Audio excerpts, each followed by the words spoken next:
Goeiemôre vriende en baie welkom by ons oordeenkings by die koue woensdagoggend.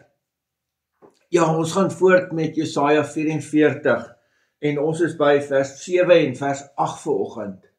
Hoor hoe mooi is dit, geniet. Partykeer moet jy net die teks geniet ook. Wie is soos ek? Laat hy dit uitroep. Hy moet sy saak stel, dit aan my voorlê. Aangesien ek die oeroue volk gevestig het. Toekomstige gebeure en wat daarna sou volg, moes hulle vir die volk aangekondig het. Julle moenie ontsteld wees nie. Moenie deur vrees verlam word nie.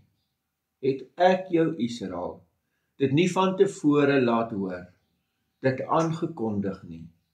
Julle is my getuies. Is daar 'n God buiten my? Daar is nie nog 'n rots nie. Ek weet nie van een nie. Jo, is dit nie mooi as die Here op die einde sê, is daar 'n God buiten my? Daar's nie nog 'n rots nie. Ek weet nie van een nie. Nou as God nie van 'n ander een weet nie, dan is daar definitief nie een nie. Maar vriende, daar's iets anders wat ek en jy vanoggend moet hoor.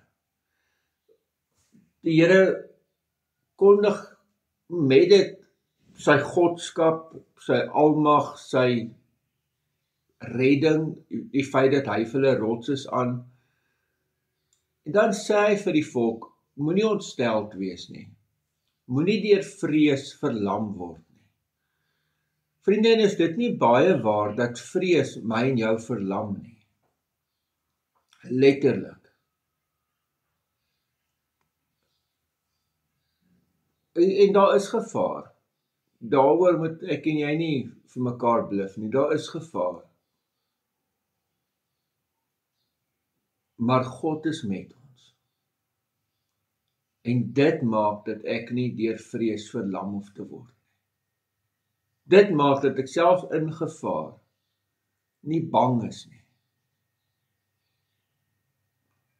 Ja, die gevaar is werklik, maar die teenwoordigheid van God ook. So kom ek en jy hou daaraan vas. Amen.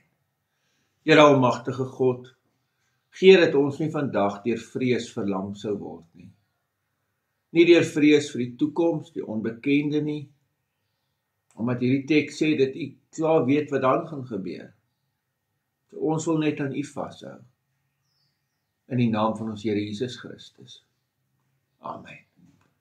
Vriende, mag jy 'n baie mooi en 'n baie geseënde dag hê. Totsiens.